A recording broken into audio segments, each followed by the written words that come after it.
Great. This day is not going to get any better. This is the 15th time of me recording this. This is the second part. Let's get through this. I'm getting really tired and upset with myself. There's constantly something going off. Notification, alarm, I don't know. All my clumsiness, all my cognitive functions just ruin the whole thing. I forget the structure, I get lost in rambling, and then the hell breaks loose. So let's keep it to a normal structure. How's it called? How does it look like? What it's used for? How I use it. Phase 1 and phase 2. How's it called is Quetiapine. This is the Swedish spelling. English spelling is with an additional E by the end. Box name, I don't even bother remembering because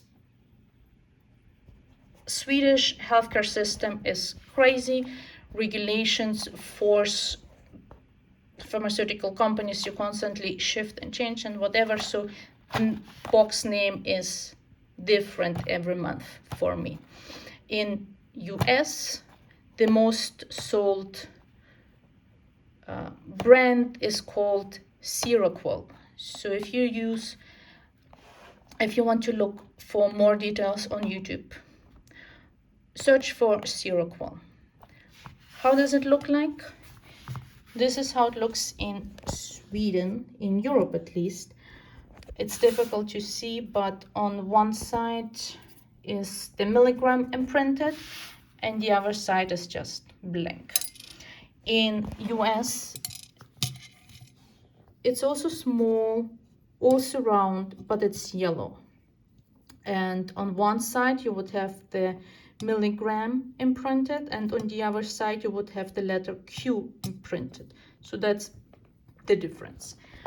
What is it used for? It's a atypical antipsychotic to treat schizophrenia, bipolar disorder, and major depressive disorder. I don't have schizophrenia or bipolar, but currently going through recovery from the burnout. Definitely puts me on the list of people with a lot of emotions that I have to deal with. I'm sorry. Then that's how most people use it. How do I use it? There were two phases in which the dosage and the way of taking it was different for me. When I first moved to Sweden, my ADHD symptoms got worse, much worse. So I went to the psychiatrist to get a treatment, at least until the symptoms calm down and are manageable without medication. But the psychiatrist is like, you are also going through a depression right now, seems like. So we give you antidepressants. I went through a couple antidepressants, and the ones that work the best for me, bupropion, have one side effect that is the most impactful for me. With the antidepressant, my physical sensation of tiredness is not there, and the switch of going through from the state of being tired to actually fall asleep is disabled in my brain. So it's not as nice as it sounds. My body still gets tired. I know physically it gets tired, but I just don't feel it in my brain. And even if I'm tired and I don't take Quetiapine, I will go to bed. I will think, hey, I'm tired.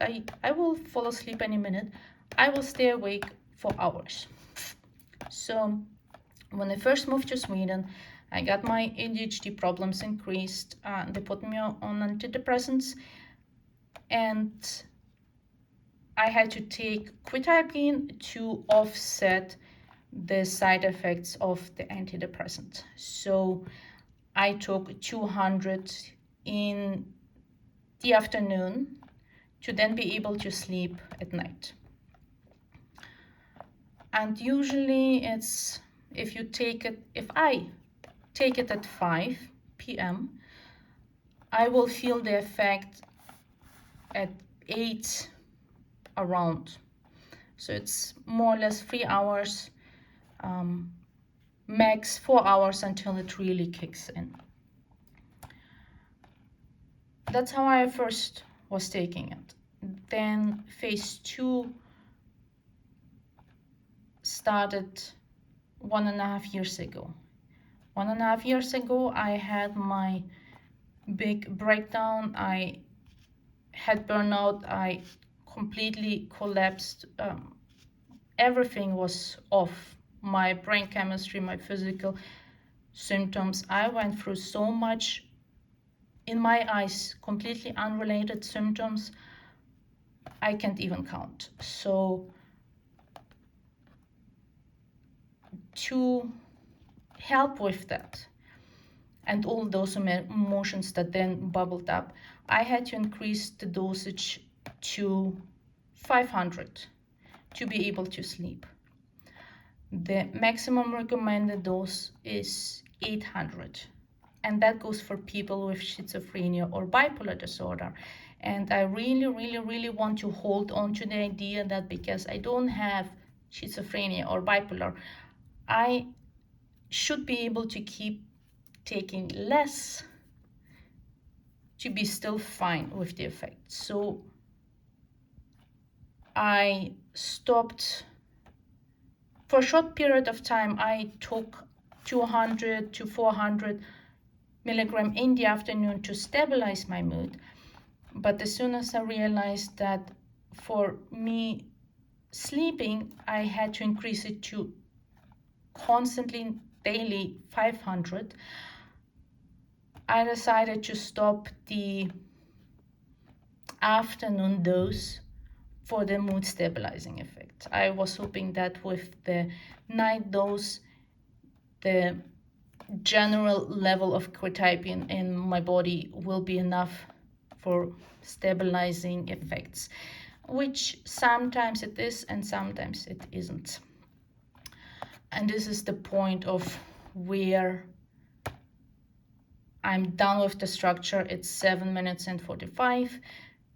It's a long thing, but I've recorded already 15 times and it's every time a long one. I guess I will just have to stick with it and accept it's a long clip today.